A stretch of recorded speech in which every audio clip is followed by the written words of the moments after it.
प्रभु यीशु के नाम में आप सबको अनुग्रह व शांति मिलती रहे, आमीन। गिनती की पुस्तक उसका 13वां अध्याय हमें बताता है कि मूसा ने कनान देश का भेद लेने के लिए 12 भेदियों को भेजा था।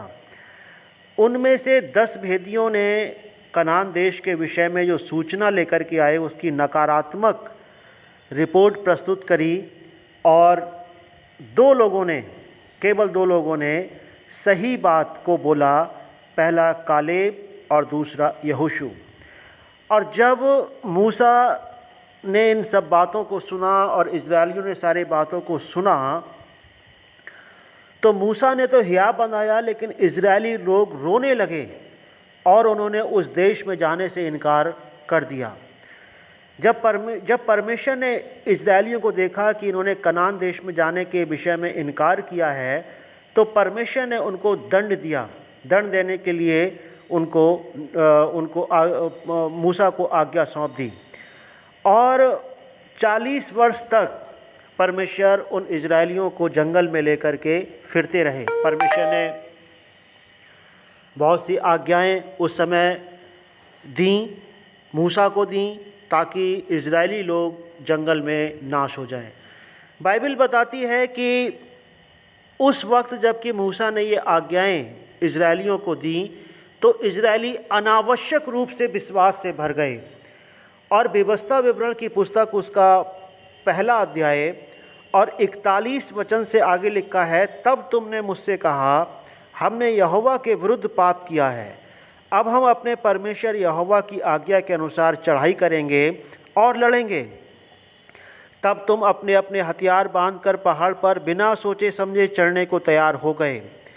तब यहोवा ने मुझसे कहा, उनसे कह दे कि तुम मत चढ़ो और ना लड़ो, क्योंकि मैं तुम्हारे मध्य में नहीं हूँ। कहीं ऐसा ना हो कि तुम अपने शत्रुओं से हार जाओ। ये बात मैंने तुमसे कह दी, परंतु तुमने ना मानी, किंतु ढिठाई से यहोवा की आज्ञा का उल्लंघन करके पहाड़ पर चढ़ गए। तब उस पहाड़ के निवासी एमोरियों ने तुम्हारा सामना करने को निकलकर मधुमक्खियों के समान तुम्हारा पीछा किया और सेईर देश के होर्मा तक तुम्हें मारते मारते चले गए। तब तुम लौटकर यहोवा के सामने रोने लगे, परंतु यहोवा ने तुम्हारी ना सुनी, ना तुम्हारी बातों पर कान लगाया, और तुम कादेश में बहुत दिनों तक पड़े रहे, यहाँ तक कि एक युग हो गया। प्रभु के वचन के पढ़े सुने जाने पर आशीष हो, आमीन। अनावश्यक विश्वास, अथवा उसे कहेंगे जिस काम को परमेश्वर ने करने के लिए मना किया, जिस आशीष को परमेश्वर ने पाने के लिए मना किया, उसको पाने के लिए प्रयास करना। और उसका परिणाम यहाँ पर इजरायलियों ने हार के रूप में सामना किया। वो हार गए, अपने विरोधियों से, शत्रुओं से वो हार गए। पहले वो नकारात्मक रिपोर्ट सुन कर के वो रोने लगे थे, और फिर जब मूसा ने उनको बहुत सी बातें बताईं तो उनके अंदर जो विश्वास उत्पन्न हुआ वो परमेश्वर का विश्वास नहीं था। वो विश्वास वो केवल एक दिखावटी विश्वास था। जैसा कि आजकल भी हम लोग क्या पाते हैं कि लोग परमेश्वर के वचन को ना मान करके विश्वास करने लगते हैं, कुछ भी, किसी भी बात पर विश्वास करने लगते हैं। एक और उदाहरण हम पढ़ते हैं, पौलुस ने 3 बार प्रार्थना करी उस पीड़ा के विषय में, उस कांटे के विषय में जो उनकी देह में चुभाया गया था। तीनों बार परमेश्वर ने उनसे कहा, मेरा अनुग्रह तेरे लिए बहुत है। फिर इसके बाद उन्होंने प्रार्थना नहीं की, उन्होंने उस अनुग्रह को पाया जो उनके लिए उस वक्त आवश्यक था। बजाय इसके कि वो उस कांटे को निकाला जाए, उन्होंने उस अनुग्रह को अनुभव किया। इजरायली भी ऐसा कर सकते थे, जो परमेश्वर ने कहा था उसको पूरा कर सकते थे। वो आज्ञा पालन उस रीति से कर सकते थे जैसा परमेश्वर ने कहा, लेकिन वो अनावश्यक रीति से विश्वास से भर गए। और अनावश्यक रीति से विश्वास का भरना हमेशा दुखदाई होता है, परेशानी का कारण होता है। पहले तो वो जाने से इनकार करने लगे। पहले जहाँ परमेश्वर भेजना चाहते थे कनान की भूमि पर, उन्होंने इनकार किया और रोने लगे। और फिर बाद में अपने आप ही तैयार हो गए। ये विश्वास जो परमेश्वर की ओर से नहीं है, जो मैं कहूँगा शैतान ही की ओर से है, इसे कहेंगे जबरन विश्वास करना, व्यर्थ का विश्वास करना या अंधविश्वास करना।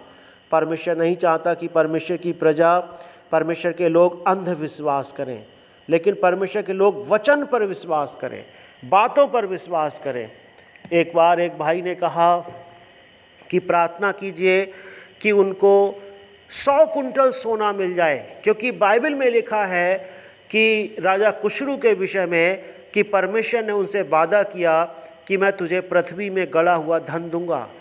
अब बाइबल का जो वादा, जो प्रतिज्ञा कुशरू के विषय में है, वो हर एक के लिए नहीं है, वो हर एक के लिए नहीं है। वो परमेश्वर ने कुशरू को जो भी प्रतिज्ञा करी वो कुशरू के लिए है।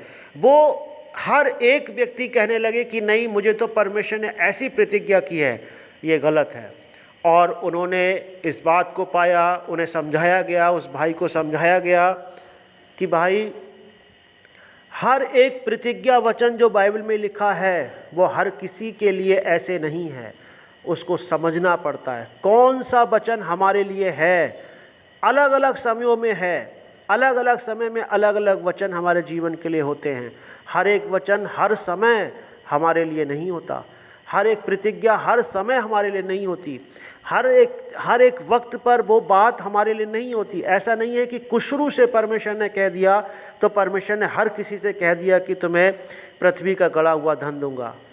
परमेश्वर हम सब की सहायता करे, परमेश्वर सहायता करे इस बात को समझने में कि परमेश्वर ने हमारे लिए क्या रखा है, आपके लिए क्या रखा है, बजाय ये सोचने और करने और विचारने के कि हम गलत रीति से वचन को समझें, गलत रीति से हम परमेश्वर के वचन को ग्रहण करें, तो उसका परिणाम गलत ही निकलेगा। इसीलिए क्यों ना परमेश्वर के वचन को ध्यान से सीखा जाए, समझा जाए, पढ़ा जाए और उसको व्यर्थ की बातें ना करके उसको ध्यान से समझ करके परमेश्वर के अनुग्रह को प्राप्त किया जाए। प्रभु आपको आशीष दे। सबको जय मसीह की।